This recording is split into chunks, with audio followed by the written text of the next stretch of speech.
नमस्कार बच्चों।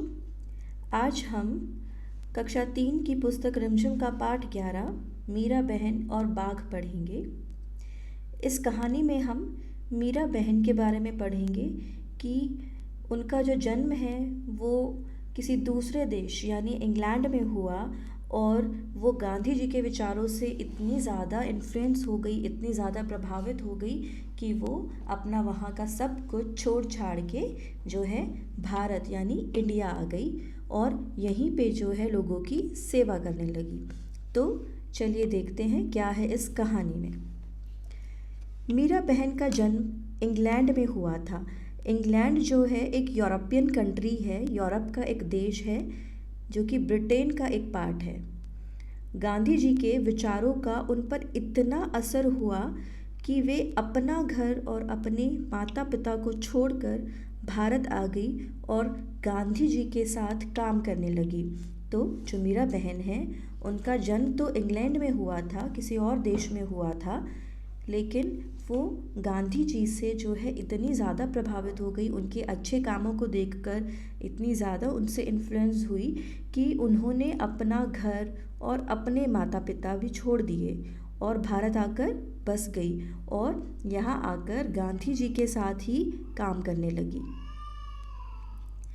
आज़ादी के 5 साल बाद उन्होंने उत्तर प्रदेश के एक पहाड़ी गांव गेवली में गोपाल आश्रम की स्थापना की।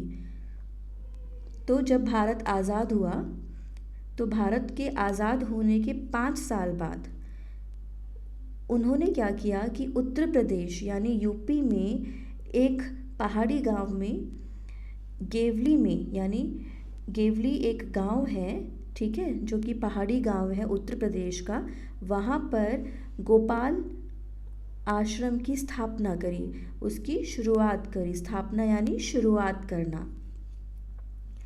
उस आश्रम में मीरा बहन का बहुत सारा समय पालतू पशुओं की देखभाल में बीतता था। तो उस आश्रम में वो जितने भी पशु थे जो कि वो पालतू जानवर रखती थी, उनकी वो देखभाल करने में अपना समय व्यतीत करती थी। लेकिन गेवली गांव के आसपास के जंगलों में बाघ जैसे खतरनाक जानवर भी रहते थे। तो उसके आसपास जो है, गांव के आसपास घने जंगल थे और जंगल में जो है बाघ जैसे जानवर भी रहते थे, जो कि जंगली जानवर होते हैं और बहुत खतरनाक होते हैं। पहाड़ी गांव में अक्सर बाघ का डर बना रहता है। तो जो भी पहाड़ी गांव होते हैं वहाँ पर बाघ वगैरह का डर बना रहता है, क्योंकि पहाड़ी गांव के आसपास जंगली इलाका जो है, जंगल का जो इलाका होता है वो थोड़ा ज़्यादा होता है। जंगल कटने के कारण शिकार की तलाश में बाघ कभी कभी गांव तक पहुंच जाता है। तो क्या हुआ कि आसपास के जो जंगल थे उनको काट दिया गया था। तो जब कभी भी जंगल कटते हैं तो जानवर क्या करेंगे? जानवर का घर क्या है?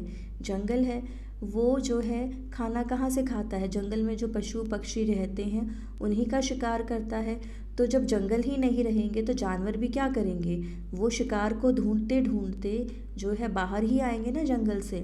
तो यही हुआ कि क्योंकि जंगल कट गया था तो जो बाघ है वो शिकार करते करते कभी कभी गांव तक भी पहुंच जाते थे। गेवली गांव में एक बार यही हुआ। तो ये जो गेवली गांव है जहाँ पर कि मीरा बहन रहती थी, वहाँ पर भी यही हुआ। एक बाघ ने गांव में घुसकर एक गाय को मार डाला। सुबह होते ही यह खबर पूरे गांव में फैल गई। तो जैसे ही सुबह हुई, ये जो खबर थी आग की तरह पूरे गांव में स्प्रेड हो गई, फैल गई। गांव के लोग डरे कि यह बाघ कहीं फिर से आकर दूसरे पालतू जानवरों और किसी आदमी को ही अपना शिकार ना बना ले। तो क्योंकि जो बाघ है वो शिकार ढूंढते ढूंढते गांव तक भी आने लगा, तो गांव के लोगों में खौफ पैदा हो गया। वे डरने लग गए कि कभी अगर ऐसा हुआ तो एक गाय को तो बाघ मार चुका है और ऐसे ही अगर चलता रहा तो जो बाघ है वो और भी हमारे पालतू जानवरों को मारेगा, और अगर कोई आदमी उसे जो है पकड़ में आ गया तो वो आदमियों को भी मार डालेगा। तो जो लोग हैं वहाँ के बहुत डरने लग गए थे। गांव के लोग गोपाल आश्रम गए और उन लोगों ने मीरा बहन को अपनी चिंता बताई। तो ये सारे लोग इकट्ठे हुए, अपनी परेशानी जो है मीरा बहन को जाकर उन्होंने सुना दी। गांव के लोगों ने अंत में तय किया कि बाघ को कैद कर लिया जाए। तो गांव के लोगों ने क्या फ़ैसला लिया? तय करना का मतलब है फैसला करना। तो उन्होंने ये फ़ैसला लिया, ये डिसीजन लिया कि जो बाघ है उसको वे कैद कर लेंगे। अब देखते हैं कैद कैसे करेंगे। उसे कैद करने के लिए उन्होंने एक पिंजड़ा बनाया। तो उन्होंने एक पिंजरा को हम इंग्लिश में क्या कहते हैं? केज। उन्होंने एक पिंजरा बनाया, पिंजरे के अंदर एक बकरी बांधी।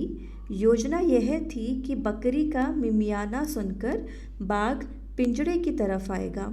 तो उनकी क्या योजना थी कि जब हम बकरी को पिंजरे के अंदर बांध देंगे तो बकरी जब मिमियाएगी, मिमियाना जो बकरी होती है उसकी जो आवाज़ होती है वो मैं की आवाज़ करती है ना, उस आवाज़ को मिमियाना कहते हैं। तो जब बकरी आवाज़ करेगी तो बाघ तो जो है उसकी आवाज़ सुनकर आएगा क्योंकि वो उसका शिकार करना चाहेगा। पिंजरे का दरवाज़ा इस प्रकार खुला हुआ बनाया गया कि बाघ के अंदर घुसते ही वह दरवाज़ा झटके से बंद हो जाए। तो उन्होंने क्या तरकीब लगाई कि जैसे ही बकरी मिमियाएगी, शिकार के लालच में शेर जो है बकरी को पकड़ने आएगा, और जैसे ही वो बकरी को पकड़ने अंदर आएगा तो जो पिंजरा है उसको इस तरीके से उन्होंने जो है डिज़ाइन करा था, इस तरीके से बनाया था कि जैसे ही बाघ अंदर आएगा, घुसते ही जो दरवाज़ा है वो अपने आप झटके से बंद हो जाएगा। शायद आप सब ने जो है चूहे को पकड़ने वाला पिंजरा भी देखा होगा, है ना? तो आप क्या करते हो उस पिंजरे के अंदर? आप एक छोटी सी रोटी टांग देते हो और जैसे ही चूहा अंदर घुसता है तो वैसे ही वो पिंजरा बंद हो जाता है। तो ऐसा ही कुछ इन्होंने भी किया, बाघ के लिए बड़ा पिंजरा बनाया और उस पिंजरे को भी इसी तरीके से डिज़ाइन किया, इसी तरीके से उसको बनाया कि बाघ के घुसते ही वो अपने आप बंद हो जाता। शाम होने तक पिंजरे को ऐसी जगह पर रख दिया गया जहां बाघ अक्सर दिखाई देता था। तो उन्होंने क्या किया, जैसे ही शाम हुई, ठीक है, यानी कि जब सूरज डूब गया उसके बाद उन्होंने पिंजरे को ऐसी जगह पर रख दिया जहाँ पर कि बाघ तकरीबन अक्सर यानी ज़्यादातर, ठीक है, देखा जाता था। यह जगह मीरा बहन के गोपाल आश्रम से ज़्यादा दूर नहीं थी। तो यहाँ जो ये जगह है जहाँ पर कि पिंजरा रखा गया, ये जो है मीरा बहन के आश्रम के पास ही थी, ज़्यादा दूर नहीं थी, मतलब कि उसके आसपास ही थी। रात बीती, सुबह की रोशनी होते ही लोग पिंजरा देखने निकल पड़े। तो जब रात ख़त्म हो गई तो सुबह हुई और सुबह की रोशनी में ही लोग निकल पड़े कि चलो देखते हैं पिंजरे में शेर फंसा कि नहीं। उन्होंने दूर से देखा कि पिंजरे का दरवाज़ा बंद है। तो जब लोग जा रहे थे उसको देखने के लिए तो उन्होंने दूर से ही देख लिया था कि दरवाज़ा जो है पिंजरे का बंद हो चुका है। वे यह सोचकर बहुत खुश हुए कि बाघ ज़रूर पिंजरे में फंस गया होगा, और क्योंकि पिंजरे का दरवाज़ा बंद है तो उन्होंने सोचा कि ये तो बाघ घुसने के बाद ही जो है बंद हुआ होगा, तो वो बहुत खुश हो गए। लेकिन जब वे पिंजरे के पास पहुँचे तो क्या देखते हैं, पिंजरे में बाघ नहीं था। तो जैसे ही वो पिंजरे के पास गए खुशी खुशी कि भाई बाघ को तो पकड़ लिया होगा, तो जैसे ही पहुँचे सारी की सारी खुशी जो है उनकी बेकार हो गई, क्योंकि पिंजरे के अंदर तो बाघ ही नहीं था। लोग चिंतित थे, बाघ के अंदर गए बिना पिंजरा बंद कैसे हो गया। तो लोग परेशान थे, लोग जो है चकित थे, आश्चर्यचकित थे कि जब बाघ पिंजरे के अंदर ही नहीं गया तो पिंजरा अपने आप बंद कैसे हो गया। लोग मीरा बहन के पास पहुँचे। लोगों ने सोचा कि गोपाल आश्रम पास में ही था, इसलिए शायद मीरा बहन को मालूम हो कि रात में क्या हुआ। तो लोग जो है बहुत क्यूरियस हो गए, ठीक है, कि बिना बाघ के पिंजरे में गए पिंजरे का दरवाज़ा अपने आप कैसे बंद हो गया। तो उन्होंने सोचा कि मीरा बहन का जो आश्रम है वो इस पिंजरे के पास ही था, तो शायद उन्होंने कुछ देख लिया हो कि ऐसा कैसा हो गया। पूछने पर मीरा बहन बोली, देखो भाई, मुझे नींद नहीं आ रही थी, मैं सोचती रही कि आखिर बाघ को धोखा देकर हम क्यों फंसाएं। इसलिए मैं गई और पिंजड़े का दरवाज़ा बंद कर आई। तो इसका मतलब क्या हुआ कि जो मीरा बहन है उन्होंने पिंजड़े का दरवाज़ा स्वयं बंद किया था, खुद ही बंद किया था।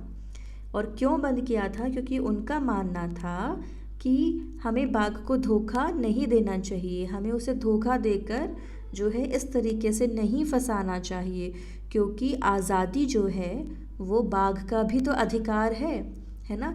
जैसे हमें आज़ादी चाहिए, जैसे हमारा देश हमने आज़ाद किया, उसी तरीके से बाघ को भी आज़ादी होनी चाहिए। ये तो हमारी गलती हुई ना कि हमने जंगल क्यों काटे।